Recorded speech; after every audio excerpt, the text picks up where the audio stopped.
நான் வந்து கிராமம் பிறந்தவங்க. இந்த ஊருக்கு வந்து பட்னகரைக்கு வந்து இந்த பட்னகரைக்கு வந்து ஒரு 20 வருஷம் மேலே இருக்குந்தவங்க. என் பையனை அந்த ஊருக்கு தூக்கிட்டு வரும்போது என் பையன் 2 வயசு இருக்கும். ஆனால் இன்றைக்கி வந்து 20 வயசு பிறகு 2 மாதத்துல என் பையன் வந்து சாமிக்கிட்ட போயிட்டாங்க. அந்த அந்த ஒன்றை நம்பி தான் இந்த ஊருக்கு நான் வந்தேன். அதை கஷ்டப்பட்டு வளர்க்கணும். ஒவ்வொரு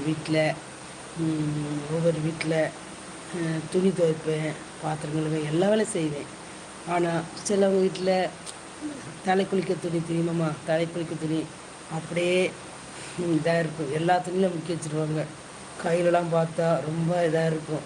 எனக்கு வந்து அந்த இது பிடிக்காது. அவங்க வந்து மென்சன்ஸ் இதாக இருப்பாங்க, அது கூட முக்கி வச்சுருவாங்க. துவைச்சிருவேன். ஏன்னா என் பையனுக்கோசம் அதை துவைச்சிருவேன் போக்கணும். துவைச்சாலும் கையெல்லாம் மேலே ஊரில் எடுக்க ஆரம்பிச்சிடும் போக்கணும். அதே மாதிரி ஹாஸ்பிட்டலில் வேலை பார்த்துருக்கேன். ஹாஸ்பிட்டலில் ஆப்ரேஷன் பண்ணுவாங்களா, அது வந்து நார்மல் டெலிவரினா கக்கா போயிடுவாங்க.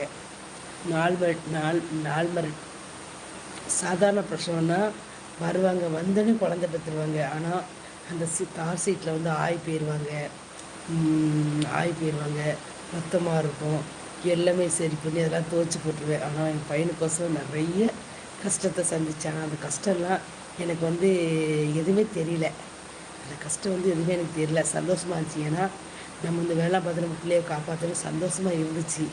ஆனால் அவ்வளோ கஷ்டப்பட்டும் நம்ம பையன் நம்மகிட்ட இல்லையேன்னு ஒரு மனசு ரொம்ப வேதனை தரும். என் பையனோட ஃபோட்டோ பார்க்குறீங்களா? சொல்லுங்கள், நான் ஃபோட்டோ காட்டுறேன்.